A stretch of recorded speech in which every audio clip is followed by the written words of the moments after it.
Olá, pessoal, eu sou Cláudio Cardoso e esse é o podcast do Programa de Inovação do Banco Alfa, o Trends. Aqui a gente conversa com fundadores de startups, pessoas envolvidas com programas de startup, desenvolvimento de iniciativas inovadoras, transformação digital, sustentabilidade. Enfim, hoje um papo muito legal com o Bruno Moura. O Bruno Moura, ele é diretor de negócios da Clave. A Clave é uma startup de inteligência de dados e analytics para Open Finance. Vejam bem, um tema super quente do momento, tá? Com quase 14 anos de experiência no setor de dados e birô de crédito, Bruno é um especialista, na verdade, no setor. Ele tem passagens pela Boa Vista, COD e Guia Bolso, e viveu de perto a evolução do mercado financeiro, atuando profissionalmente desde dados de negativação até o Open Finance. Bruno, muito obrigado. Olá, Cláudio, obrigado pelo time do Alfa e pela oportunidade. Espero poder contribuir com as pessoas que vão visualizar esse podcast aqui, com alguns dados do setor e principalmente com ideias para que a gente possa tornar cada vez mais evoluído o setor do Open Finance. Muito legal. Visualizar e ouvir, porque a gente vai estar também no Spotify, né? Isso é ótimo, né? Perfeito. Vamos lá. Vamos começar pela Clave, tá? É uma startup mais ou menos recente, mas recência em inovação é uma vida. Às vezes 2 anos resume 15 anos de acontecimentos, né? Conta pra gente como é a Clave, o que é que ela oferece, que valor ela gera para o mercado, para o cliente. Exato, a Clave nasceu, na verdade, de um aplicativo de gestão financeira chamado CredGo, né? O CredGo, ele foi trazido para o Brasil através de uma tecnologia que a gente utiliza na China, né? Um dos nossos fundadores é chinês, e ele serviu para que fosse que o aprendizado do dado financeiro fosse mais tangível até a gente chegar na Clave, para poder tangibilizar esse dado financeiro em informações que fossem relevantes para o mercado de bancos, fintechs de crédito e assim por diante. Então, a Clave nasceu com o intuito de trazer à vista da população e também das empresas a necessidade de uso de dados financeiros, dados bancários, né, para que o processo de tomada de decisão, para que as empresas pudessem utilizar dentro dos seus processos de analytics uma inteligência agregada e ajudasse com que tudo isso torne as ofertas principalmente financeiras, mas até as ofertas de produtos de marketing no futuro tenham retorno aí para as empresas e principalmente para as pessoas, que as pessoas tenham mais acesso a crédito, mais acesso a produtos financeiros, né, através do uso inteligente dos dados. Muito legal. A gente está aí no mundo do Open Finance, né? Começamos com Open Banking, enfim, e depois a gente já fez outras etapas, PIX, enfim. Dados são hoje muito mais transitáveis, muito mais fáceis, né? Eu queria ouvir de você assim, uma visão sobre o Open Finance e a relação de dados, porque se a gente fica só nos dados, talvez se percam algumas sensibilidades do mercado financeiro, que são as necessidades das pessoas, os seus projetos pessoais, enfim. Mas eu queria lhe ouvir sobre sua visão do Open Finance e essa relação, nova relação de dados que circulam com muito mais facilidade, né? Eu acho que o Open Finance ele traz principalmente o empoderamento de dados por parte da pessoa, porque um dos princípios do Open Finance é o compartilhamento de dados a partir do consentimento da pessoa. Então, o Cláudio só vai ter seus dados analisados pelas instituições, pelas empresas, caso ele queira que isso aconteça. Então, ele é empoderado a trazer isso à tona, né? E a partir do momento em que ele sabe que os dados dele estão sendo compartilhados, ele sabe também que vários benefícios podem vir até ele. Então, é muito importante essa relação, e é muito importante a presença da LGPD no Brasil para poder tornar isso tudo possível. Então, em nenhum momento as empresas vão poder buscar o seu dado sem o seu consentimento, e ao mesmo tempo, quando você sabe que seus dados foram consentidos para uma determinada utilização, você preveja benefícios por conta disso. É muito parecido até, eu faço essa analogia com o Facebook, né? A gente não fica logando o Facebook em qualquer site que a gente entra.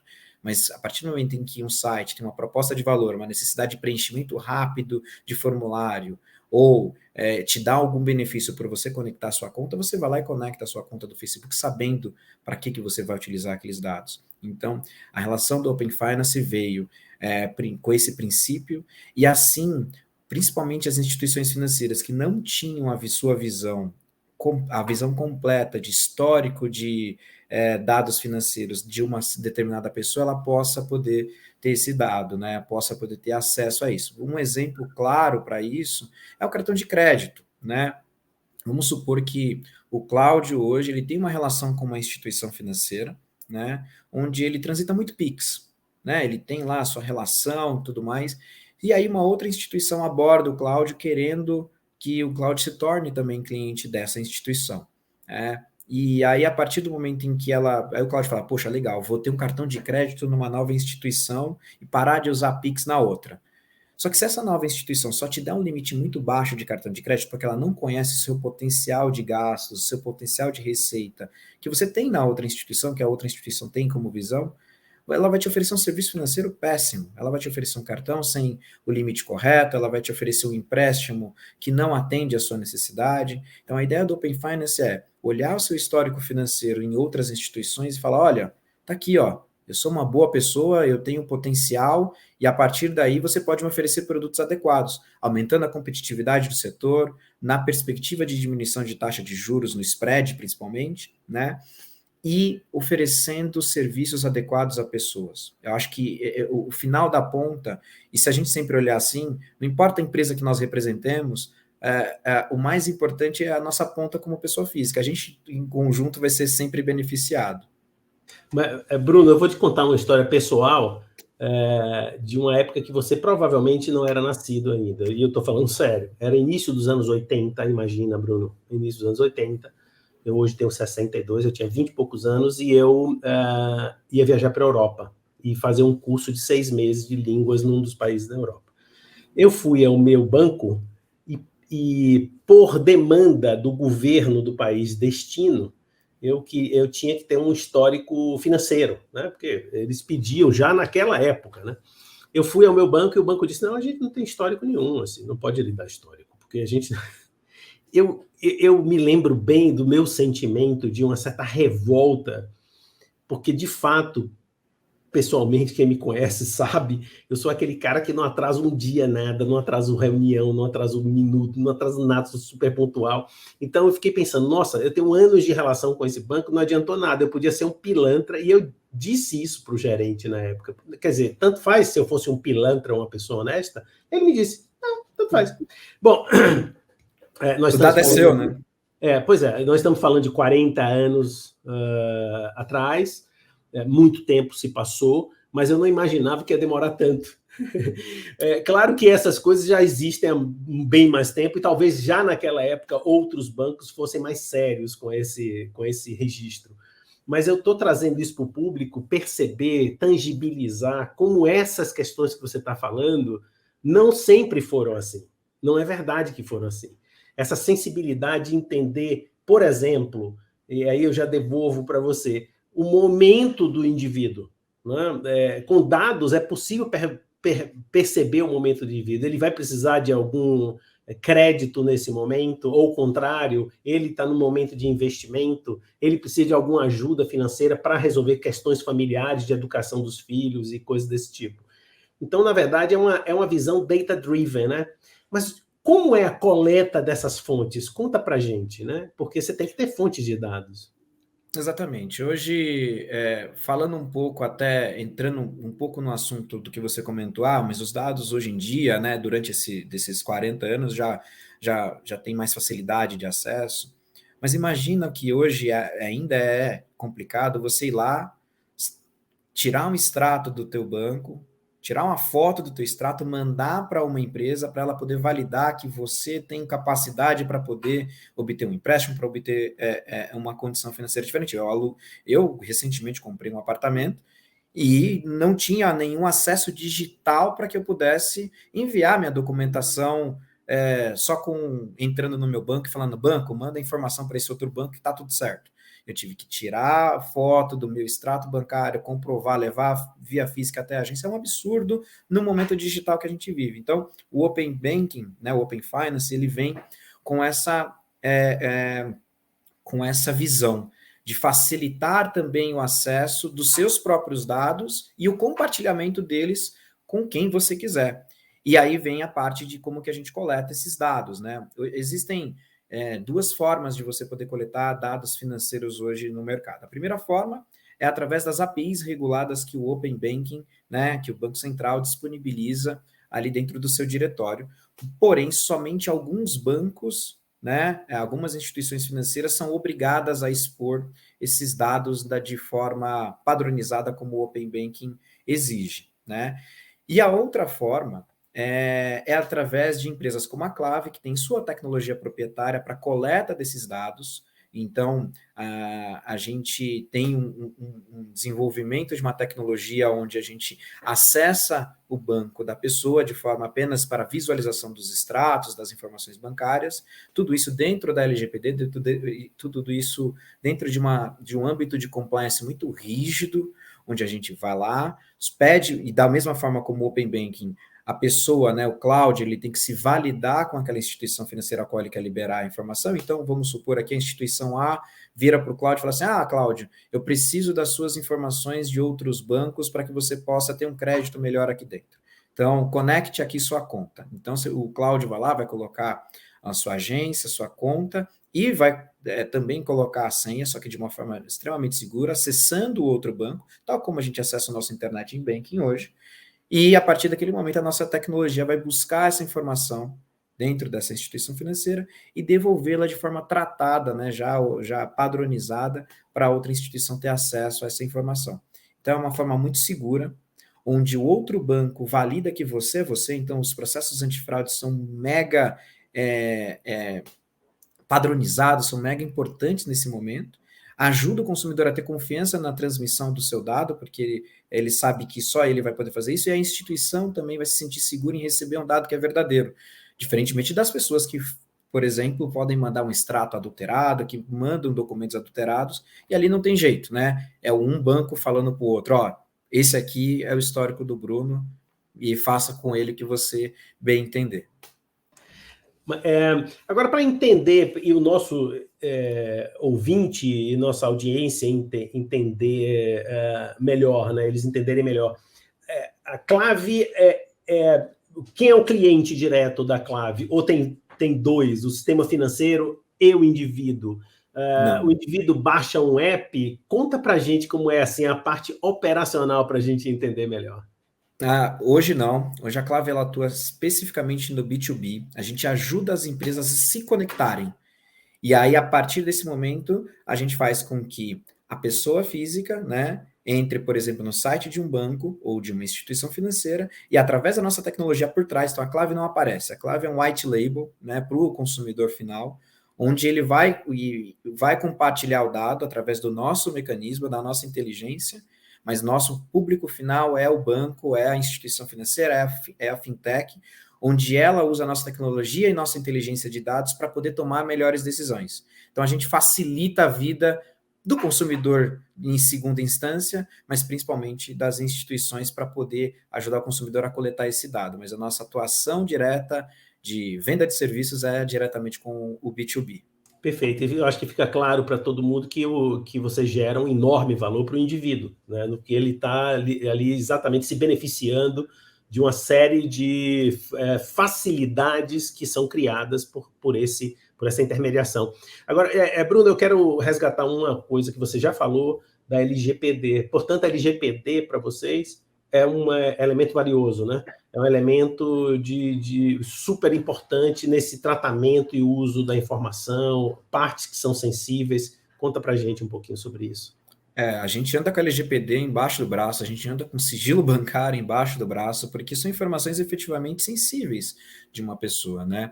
Então, a gente só é operador, né? A gente só opera essa linha de raciocínio. Então, se você deu o consentimento para uma determinada empresa, apenas aquela empresa vai ter acesso àquele dado naquele momento, né? E isso é muito importante para trazer segurança, tanto para os nossos clientes B2B, quanto para as pessoas no B2C entenderem um pouco de como funciona o Open Banking, né, de como funciona esse compartilhamento dos dados, né, de forma encriptografada, de forma segura, e mais que isso, mais do que dentro da lei, a nossa intenção é olhar a lei do lado do consumidor mesmo. Eu quero empoderar o consumidor a poder compartilhar seus dados. É a opção do consumidor. Ele vai ter toda a segurança para poder fazer isso é muito importante, mas mais do que isso, consumidor, entenda, o dado é seu, ele é um bem valioso. Já existem casos ao redor do mundo de startups que têm criado a monetização do próprio dado. E aquilo que eu comentei, você só vai dar acesso ao seu dado se você vê um benefício para aquilo. Então a gente tem insistido muito nos nossos clientes, cara, qual benefício você vai oferecer para o consumidor final para ele compartilhar o dado? Né? Como tudo na vida, tem que ter um benefício ali, uma troca. Né? Seja uma melhor taxa de juros, seja um produto diferente, seja uma agilidade no processo de aluguel. A gente tem, não é só a instituição financeira, a gente tem uma imobiliária, por exemplo, como cliente, né? Uma imobiliária online, onde ela demorava 3 dias para avaliar o aluguel daquela pessoa, para avaliar se o tamanho do aluguel era perfeito, era correto, se o seguro-fiança estava de acordo e tudo mais. Com o advento das nossas conexões, a pessoa física ela pode compartilhar o extrato bancário dela, comprovar a renda. Então, pega um autônomo, um feirante, que ele tem uma baita de uma renda, mas ele não consegue comprovar que ele não tem o lerite. Mas ele tem o extrato dele mostrando que todo dia cai Pix, cai cartão de débito, cai cartão de crédito ali dentro. E aí ele consegue comprovar a renda e ter um aluguel decente para a família dele. Porque o que acontece hoje, até entrando nesse exemplo, é que muitas famílias às vezes têm sonhos, têm desejos e têm poder aquisitivo muitas vezes para aquilo, só que ela não consegue comprovar esse poder aquisitivo de forma alguma. São pessoas que se matam, digamos assim, de trabalham dedicando-se a sua vida ao trabalho, fazendo dupla jornada muitas vezes, e ela não consegue comprovar a renda, e aí ela não consegue ter serviço decente, né? Porque ela é marginalizada. Então, a nossa ideia aqui é ajudar efetivamente o consumidor de forma segura, olhando toda a regulamentação de dados, mas principalmente olhando, cara, como o consumidor, como é que eu posso ajudar o consumidor a ser visto pelas instituições financeiras e como as instituições financeiras podem melhorar seus serviços. Então, essa imobiliária, ela conseguiu melhorar o ticket médio de aprovação, porque as pessoas conseguiam comprovar uma renda melhor, e, ao mesmo tempo, em um dia, ela já conseguia liberar o aluguel para aquela pessoa. Processo muito mais rápido, muito mais fluido, redução de custo, porque em vez de eu mandar uma foto do meu extrato, eu já conectei a conta, então o custo de documentoscopia, do que a gente chama no mercado, praticamente não existiu. Então, são pequenos exemplos, né, até diferentes do setor tradicional financeiro, que são beneficiados por esse compartilhamento inteligente e seguro de dados. Fantástico. Aí, nesse tema, até outro dia eu conversava com o Diego Pérez, lá da BFintex, e ele estava falando exatamente do novo marco de garantias. Né? Quer dizer, que no fundo, é uma pequena revolução que nós estamos prestes a vivenciar aqui no Brasil, né? Quando as pessoas podem utilizar aquele bem, um pequeno bem que ela tem, e empenhá-lo como garantia, e por isso obter taxas mais competitivas, enfim, e poder gerar mais riqueza, adquirir mais bens e comprar mais coisas com as mesmas garantias compartilhadas. Eu estou trazendo esse assunto para trazer à mesa, talvez não é exatamente, digamos assim, a matéria-prima hoje da Clave, mas certamente os cartórios e transações cartoriais, elas também entrarão em pauta em breve, né? Os cartórios que a gente sempre teve aquela imagem arcaica de uma coisa muito antiga, os bens no Brasil, os registros são complicados, enfim, estamos a um passo de uma verdadeira explosão. É uma impressão minha, Bruno, ou é verdade? Não, a sua visão é mais que perfeita e ela já está acontecendo. Eu digo isso porque hoje boa parte dos registros de imóveis do Brasil são registrados também através da B3, da Bolsa de Valores, né? E a Bolsa de Valores, ela tem uma empresa de inteligência de dados atrelada a ela, que é a Nelway, foi comprada ano passado por um valor expressivo, exatamente porque o potencial dessa empresa é gigantesco, onde será possível no futuro, né, breve, incluir esses dados de forma analítica no mercado para poder mostrar todos os bens daquela pessoa e o que a gente chama de score de patrimônio, né? E isso é muito importante, porque e aí isso complementa e fecha um ciclo, né? Quando a gente olha os birôs de crédito, eles têm informação de débito das pessoas, quem está devendo, quem está com o nome sujo, como tradicionalmente a gente fala, quem não está. Quando você olha o Open Banking, eu olho tudo que transaciona nas contas correntes daquela pessoa, como que ela se comporta tanto em despesas quanto em receitas, o que tem de renda ali. E quando você olha essa parte de registro, né, que a B3 tem em parceria com alguns cartórios, com diversos cartórios, na verdade, e já tem uma empresa de inteligência de dados atrelada a ela, você já consegue fechar o ciclo olhando, tudo bem, eu sei se ele deve, se ele não deve, eu sei quanto que ele ganha e quanto que ele gasta, e sei o que ele tem de patrimônio. A partir daí eu consigo fechar o ciclo de dados financeiros e entregar valor para as empresas e para as pessoas, porque volto a dizer, né? Quantas pessoas a gente conhece que tiveram uma vida de sucesso, compraram inúmeros bens ao longo da vida e agora, por uma crise, por uma coisa, a pandemia veio aí, prejudicou muita gente, não conseguem mais obter crédito, não conseguem porque não tem como comprovar a garantia daquele empréstimo. E ela não consegue empreender novamente. Aí você diminui muito. Então, o crédito no Brasil, ele ainda está engatinhando, digamos assim. Tem seus desafios, mas comparado a outros países desenvolvidos que conseguem ter essa visão de ecossistema um pouco mais completa, a gente ainda está começando, mas você vê, iniciativas já existem, empresas grandes trabalhando com isso já existem, o que mostra que a gente tem um potencial gigantesco de transformação no futuro. Veja que interessante, né? Porque aí tem uma coisa que eu considero particularmente bonita, porque o trabalho de vocês, perdão, e desse ecossistema de dados, na verdade, no fim da linha mesmo, no fim do dia, gera mais cidadania.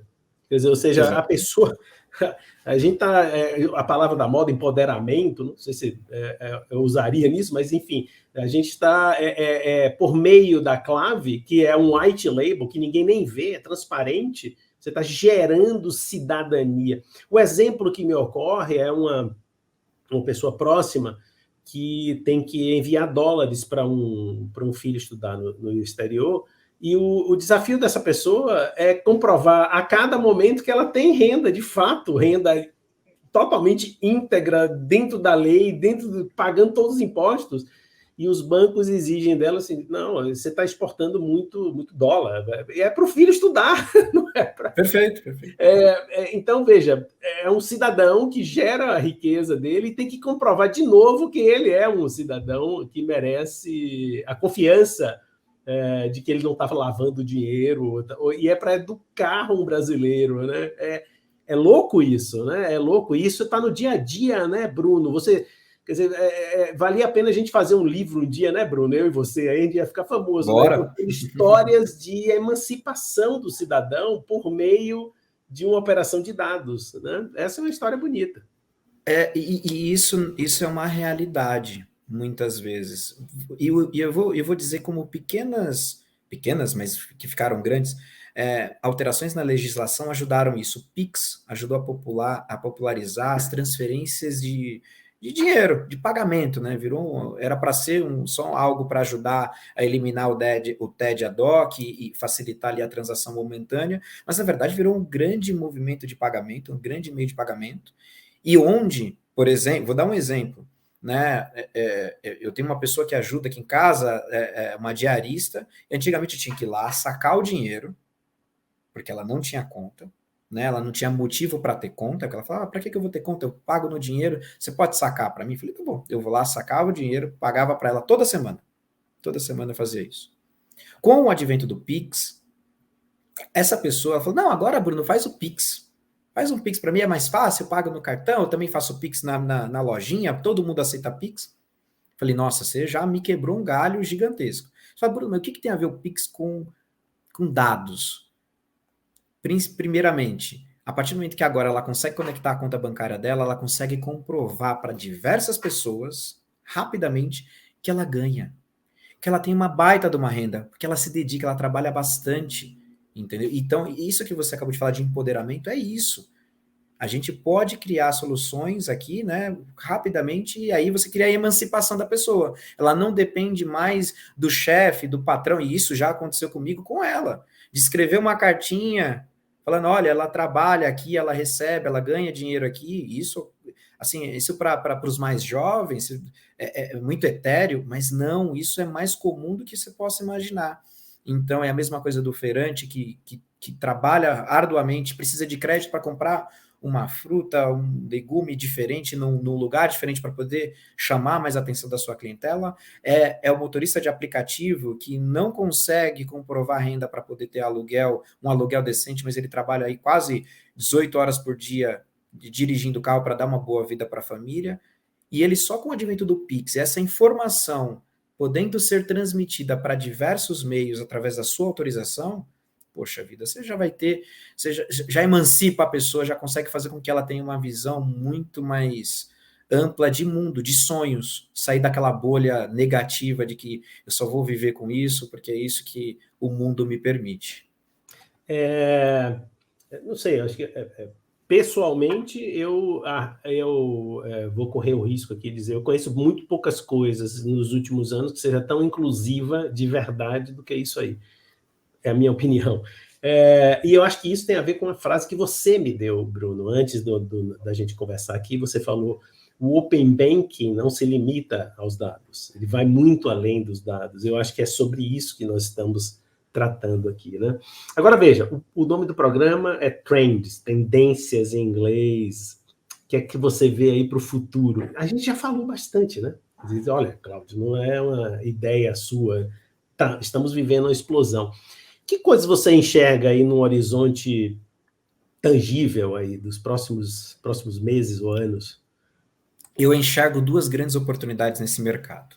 A primeira grande oportunidade, como tendência, é tornar tão seguro quanto, mas mais fácil o processo de compartilhamento de dados, sem a necessidade com que você coloque um login, uma senha, para você compartilhar o dado, acessando o aplicativo do seu banco terceiro, né, do seu outro banco lá, para poder autorizar o dado. Você tem um login único, talvez, aqui no país. A gente já tem aí tendências do gov.br fazendo isso, né? Eu já hoje com o meu gov.br eu consigo acessar minha carteira de vacinação, consigo acessar o meu fundo de garantia e por que não também acessar os meus dados financeiros de uma forma única, segura, onde eu sei o que está sendo transitado por ali. Então, eu acho que essa é uma tendência futura, não sei se com o gov.br, mas com alguma ferramenta que faça isso de forma centralizada, e essa é uma baita oportunidade tanto para o consumidor quanto para as empresas, diminuindo fricção, olhando o cliente de um ecossistema bem completo. E a segunda coisa, a gente falou de empoderamento do dado, ofertando melhores serviços para as pessoas. E se a gente monetizar esse dado? Se a gente falar assim, dado, ele, já que é minha propriedade, né? Qual o valor que eu tenho sobre que esse valor tem sobre esse dado? Eu posso ganhar algum real, algum cashback com relação a isso? A gente já vive um pouco desse movimento, mas isso virar um business mesmo. Eu acho que essa tendência do dado vinculado à privacidade, ao mesmo tempo ao poder do dado, pode tornar ele monetizável, e aí a pessoa ter mais benefícios e tornar isso cada vez mais importante, até estimulando as pessoas a cada vez mais consumirem, compartilharem de forma segura os dados, ganhando dinheiro, ganhando um FII sobre isso. Então, acho que esse é um novo mercado também. Fantástico. Agora, veja, que coisa curiosa, né? Nós temos nós doamos esses dados, na verdade, nós doamos esses dados todos os dias. Exato. E não ganhamos, na maioria dos casos, esmagadora maioria dos casos, não ganhamos nada. Muito provavelmente, a grande maioria da população, arriscaria dizer aqui de uma forma muito humilde, mas não percebe a doação de tempo que ela faz e o quão desequilibrado é esse trade. Não é um trade-off justo. Você fica ali vendo uma TV, ouvindo a rádio, ou vendo Spotify e outros canais de streaming, você doa um tempo, eu não sei se você recebe de volta a altura, é uma visão, né? Eu estou arriscando aqui um palpite. Na verdade, você está doando o seu tempo, seu dado, você está dizendo que está assistindo aquilo, que você gosta daquilo, que você prefere ver aquelas coisas daquela forma, naquele horário, e então eu acho que esse é um pano de fundo, Bruno, me permita arriscar aqui, do nosso papo, né? Acho que é uma conversa que aparentemente a gente está falando de uma empresa, de um diretor de negócios querendo vender o seu negócio, mas na verdade nós estamos falando de uma grande transformação de mentalidade, de transferência de poder para a mão dos indivíduos, de capacidade de expansão econômica das pessoas e das famílias. Eu acho que foi uma conversa assim, muito agradável e muito positiva, Bruno. Que perguntas eu deveria ter feito que eu não fiz, ou o que você quer falar um pouquinho da Clavi que você não comentou? Não, imagina, eu acho que a gente abordou em pouco tempo temas de muita relevância e onde a gente tem encontrado oportunidades no mercado, e acho que a ideia aqui também é a gente poder acelerar o uso desses dados, né? Porque a concorrência, ela no mercado financeiro, ela é muito ativa, ela é muito abrupta, né? A gente vê movimentações ao longo do tempo, e a ideia desses bate-papos que a gente vem tendo é mostrar a importância disso para o consumidor e para as empresas. Então, você imagina as empresas podendo ter novas oportunidades de negócios, né? A partir do momento que eu sei que o Cláudio, ele tem um petzinho, por exemplo, por que eu não ofereço um cashback vinculado a pet? Para engajar ele a utilizar o meu cartão de crédito ao invés do cartão de crédito de uma outra empresa. Se a gente falou sobre trends, quais os próximos produtos financeiros que a gente pretende utilizar, a gente pretende lançar? Cara, eu vou olhar minha base de clientes e vou falar assim, nossa, grande parte da minha base de clientes tem um investimento X no banco Y.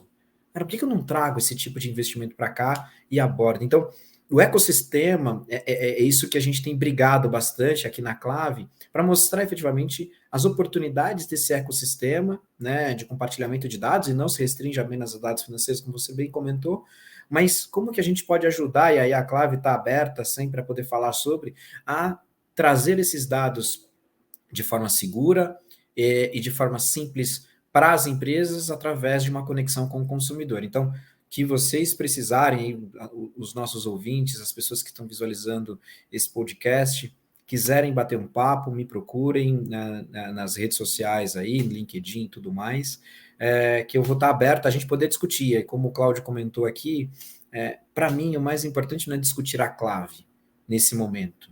A Clave vai ser o meio pelo qual a gente vai atingir grandes objetivos do mercado financeiro, eu acredito. Então esse é o nosso propósito hoje aqui dentro.